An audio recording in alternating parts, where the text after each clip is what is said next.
내란 특검이 윤석열 전 대통령을 일반 이적죄 혐의로 추가 기소했습니다.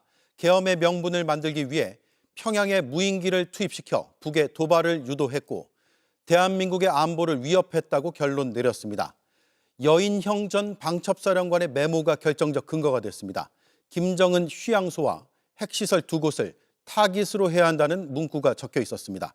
특검은 설마가 사실이 됐다며 참담하다고 밝혔습니다. 여도영 기자입니다.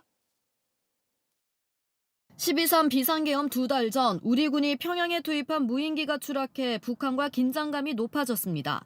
비상계엄 명분을 만들기 위해 북의 도발을 유도했다는 의혹이 제기됐지만 윤 전 대통령은 특검 조사에서 정상적인 작전이었다고 주장했습니다. 특검은 그러나 비정상적인 작전이었다고 결론 내리고 윤석열 전 대통령 등을 재판에 넘겼습니다. 북한의 공격을 유도하여 전쟁 또는 무력 충돌을 야기하려 하였다는 범죄 혐의 및 이를 통하여 비상계엄 선포를 하는 방법으로 내란, 군사 반란을 시도하였다는 범죄 혐의 사건 수사 결과 금일 윤석열 전 대통령, 김용현 전 국방부 장관, 여인영 전 방첩사령관을 일반 이적 및 직권남용 권리행사 방해죄로 여인영 전 방첩사령관의 휴대전화에서 나온 메모가 결정적 증거가 됐습니다.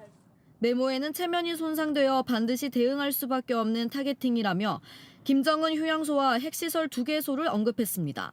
최종 상태는 저강도 드론 분쟁의 일상화란 문구도 적혀 있었습니다. 특검은 북한이 민감하게 반응할 지역을 타깃으로 도발한 다음 남북 간 무력 충돌 위험을 증대시켜 비상계엄 명분을 만들려 한 정황으로 판단했습니다.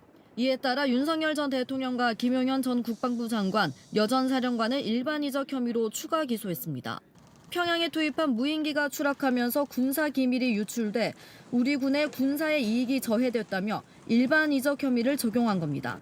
실제 작전을 지휘한 김용대 전 드론 작전 사령관은 직권남용 혐의 등으로 불구속 기소했습니다. 내란 특검은 설마가 사실로 확인되는 과정은 수사에 참여한 모든 사람에게 실망을 넘어선 참담함을 느끼게 했다며 군 통수권자가 안보 위험을 초래하는 역사적 비극이 반복되어선 안 된다고 강조했습니다. JTBC 여도현입니다. 여인영 전 방첩사령관의 메모가 결정적 근거가 된 걸로 확인이 됐습니다. 이 여인영의 메모엔 아주 놀라운 내용들이 들어있는데요. 북한의 체면이 손상돼 반드시 대응할 수밖에 없는 타겟팅을 해야 한다. 그러니까 북한을 자극하는 것에 대해서 이렇게 얘기했어요. 그리고 그 타겟팅할 곳들도 이야기했습니다. 북한의 핵시설, 평양, 그다음에 삼지연, 김정은 휴양소, 원산의 외국인 관광지 이런 곳들을 구체적으로 북한이 제일 민감하게 생각하는 데들 거기를 좀 타격하자라고 적어놨고요. 그래야 반드시 보복이 올 테니까. 그렇습니다. 그리고 그 밑에는 최종 상태는 저강도 드론 분쟁의 일상화라고 적어놨다고. 계속 남북이 서로 드론 보내면서 분쟁이 일상화되는 거. 그래야 한다고 계획했던 걸로 보입니다. 네. 이런 내용들이 메모에 있어서 요걸 이제 근거로 이적죄로 이렇게 기소를 한다는 거죠. 이적죄까지는 진짜 안 가기를 내심 바랬거든요. 설마. 아니 그러니까 설마 대통령 그래도 뭐 어떻게 뽑혔든 아니면 뭐 어떤 좀 뭐 개인적으로 이상한 행동을 하든 그래도 이거는 진짜 가면 안 될 길이잖아요. 북한을 자극해서 뭔가 뭐 서로 타격이 오고 가는 일을 만들고 그걸 비상계엄의 근거로 쓴다는 게 너무 끔찍한 말이 이 말입니다. 북한이 체면이 손상돼 반드시 대응할 수밖에 없는 타겟팅을 해야 된다. 이게 뭡니까 도대체가. 정말 이러면서도 어떻게 대한민국에서 밥을 먹고 삽니까? 그러니까 이게 뭐 옛날 역사에도 보면 우리가 뭐 왕조 시대 왕조를 유지하기 위해서 뭐 외세의 그런 분쟁들 이용하기도 하고 EJ도 하고 하지 않습니까? 그러니까 이거는 더 심각한 게 오히려 분쟁을 유발해가지고 그걸 기화로 본인의 영구집권을 하겠다는 발상을 했다는 것 자체가 뭐 우리가 뭐 총으로 쏴서 뭐 어떻게 하겠다 이런 얘기도 들었습니다만은 더 충격적인 일이죠 사실은 이 외환과 관련된. 아니 그래서 방주 얘기잖아요. 노아의 방주. 거기에 타겠다는 사람은 누구예요? 우리는 다 밑에서 깔려 죽으라는 거 아니야 지금? 진짜 나쁜 사람이죠. 이 말 들으면 화 안 나요?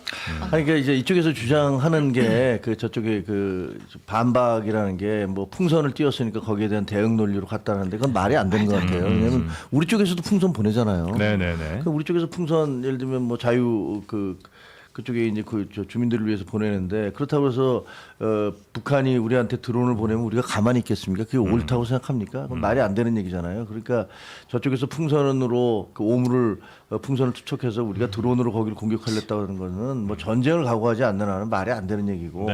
그다음에 전쟁을 각오하더라도 내가 이런 위기 상황을 만들어서 계엄을 정당화시키겠다라면 그건 정말 역적이죠. 아니 그리고 전쟁 나면은 누가 죽습니까? 이 나라의 젊은이들과 민간인들이 우리 다 군인들, 살상되는 거 우리들. 아니에요. 그러니까 이건 끔찍한 발상이죠. 이 현역 군인이었던 그 사령관 여인영 사령관 핸드폰에서 이게 나왔다는 거잖아요. 그리고 거기 보면 이제 포고령 위반 최우선 검거 및 압수수색 해서 여기 명단이 쫙 있더라고요. 그러니까 무슨 뭐 이재명, 조국, 한동훈, 정청래, 김민석 이렇게 쭉 나오는데 보면 그 동안에 이제 국정원 1차장이 이 폭로를 했을 때 절대 그런 사실 없다. 아무도 체포를 왜 하느냐 뭐 이런 얘기를 했는데 이게 여인영의 핸드폰에서까지 이런 얘기가 나왔으면 그러니까 지금까지 뭐 했던 말들이 다 거짓말이라는 것이 뭐 그동안에 뭐 워낙 앞뒤 안 맞는 얘기를 많이 하셨지만 거짓말이라는 것들이 확인되는 거여서 뭐 저 재판 결과가 어떻게 될지 여기서 충격은 최재형이에요.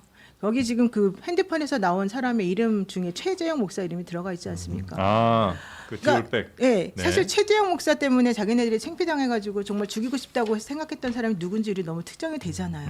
이게 여인형의 수첩에서 이 이름이 나온다는 것 자체가 도대체 이 정권이 누구를 죽이고 싶어서 이 사적인 원한 감정을 가지고 이 행동한 게 뻔하다는 게 드러나지 않습니까? 나라에 그러니까 본인들이 판단할 때 나라에 해대는 사람도 아니고 그런 게 아니에요. 나한테 기분 나쁜 사람들. 나를 골탕 먹인 사람, 경로를 유발한 이런 사람들 사람들. 때문에 내가 이렇게 됐다 이러면서 세상에 최재형 이름을 집어넣는다니까요. 이적죄는 이거 최하가 10년 이상의 이게 무기징역까지가 될 무기죠? 겁니다. 예. 일반 이적죄는 또 네. 외환 이적 좀 틀려서 이건 일반 이적죄. 근데 뭐 일반 이 사람한테 계속해서 형을 더한다는 게 무슨 의미가 있는지 잘 모르긴 하겠는데 왜냐면 이제 지금 나온 것만 해도 뭐 한참 되잖아요, 그죠? 한참이 아니라 못 나와. 아까 말한 100년, 200년은 뭐예요? 나오죠. 그냥 사형시켜야 돼요. 근데 그렇다 손 치더라도 범죄 혐의는 다 밝혀내야 되니까요. 네네네.